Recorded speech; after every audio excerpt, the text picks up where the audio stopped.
Good Thursday morning, South Florida. I'm Eric Jeffs. I'm JC Burge, and it is another day of rain coupled with those king tides. Remember this? This is what it looked like yesterday, and that is a recipe for even more flooding. Right, that's right. Let's get to our weather authority meteorologist, Julie Durda, for the specifics on that. Julie, what are you seeing? That's right. All the ingredients are there for a wet, windy, and unfortunately kind of miserable day for us here in South Florida. The rain will continue, the winds will continue, and because we're expecting additional rainfall amounts, the National Weather Service has issued a flood watch that'll be in effect. And then, of course, we have that coastal flood advisory that's in effect, all because of the higher than normal tides and all because of the rain that we are seeing already moving through parts of Broward and Miami-Dade. That coastal flood advisory has actually been extended until Friday at 2 p.m. and then that flood watch is in effect until 2 a.m. tomorrow morning. Finally seeing a break from some showers over portions of Oakland Park at Lauderdale Hill by Fort Lauderdale, over portions of the Sawgrass. Still seeing an isolated sprinkle, but now the widespread precipitation has moved well west over Griffin in towards 75, Pines Boulevard in towards Pembroke Pines, Miramar,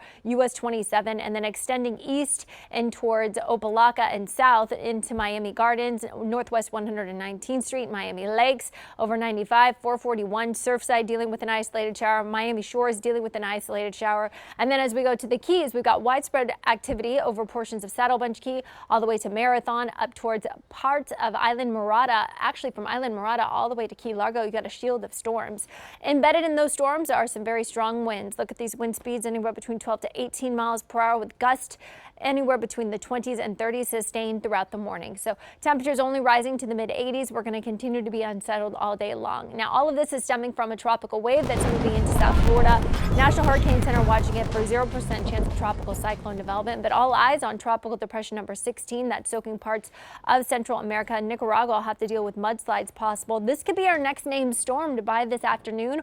If it is a tropical storm by this afternoon, regardless, it will be Tropical Storm Nate before it makes a beeline to parts of the Gulf Coast states. Anywhere from Louisiana into the Florida Panhandle have to watch this system in the days to come.